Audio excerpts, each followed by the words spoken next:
His birth name was Francisco for John. He was born on May 25, 1887 in Pietrelcina, Italy. He was the second child to a poor and religious family. When he reached the age of 5, he received visions from God. It was holy, sometimes evil visions. When he receives evil visions, he cries.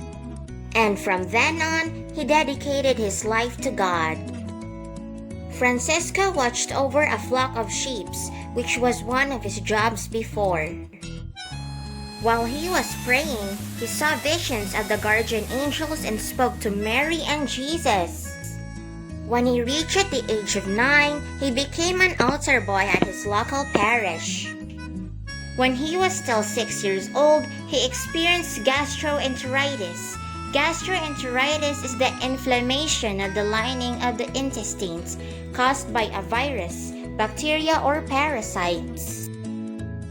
At 10 years of age, he experienced typhoid fever.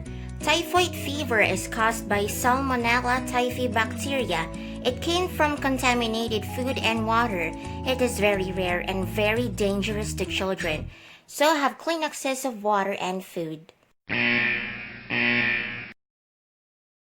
You know that his birth name was actually Francisco for John, but when he reached the age of 15, he was given the name of Pius or Pio in Italian when he joined the Order of Friars Minor Capuchin. On August 10, 1910, at the age of 23, he became a priest. During the Holy Sacrifice, he had long pauses of silence. His masses would last for several hours. By the time he reached 30, he had already reached the summit of the spiritual life. While he was praying in front of the crucifix, that's when stigmatas formed from Pio's hands. It was deeply wounded at the center of his hands. When the incident happened, he started wearing gloves and stockings. When he turned 31, thousands of people saw his wounds when it was exposed at the masses. He made a history. He became the first priest to be stigmatized. Many people would confess their sins to Padre Pio, that they would wait for 2 to 3 weeks and they issued tickets. Padre Pio appeared in a dream. He appeared to a man named Joe, whose father was ill.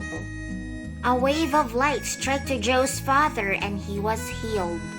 Joe decided to confess his sins to Padre Pio on the next day. Padre Pio recognized him and started the confession. Joe forgot many of his sins and Padre Pio helped him remember. Joe was ashamed of him.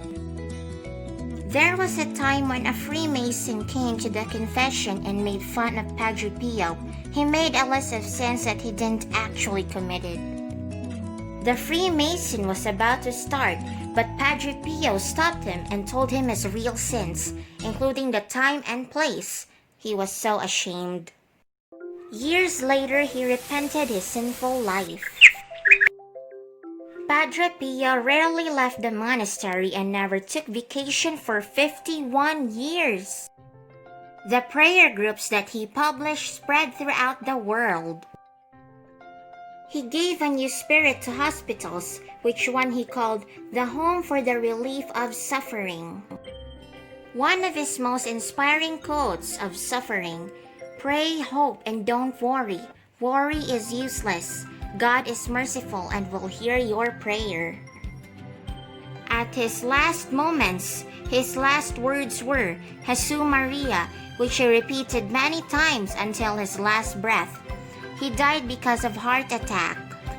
It was on September 23, 1968 in San Giovanni Rotondo. He was 81 years old. He once said, "I will do more after the time of my death." Saint Pio was credited for thousands of miraculous cures and still venerated as a miracle worker.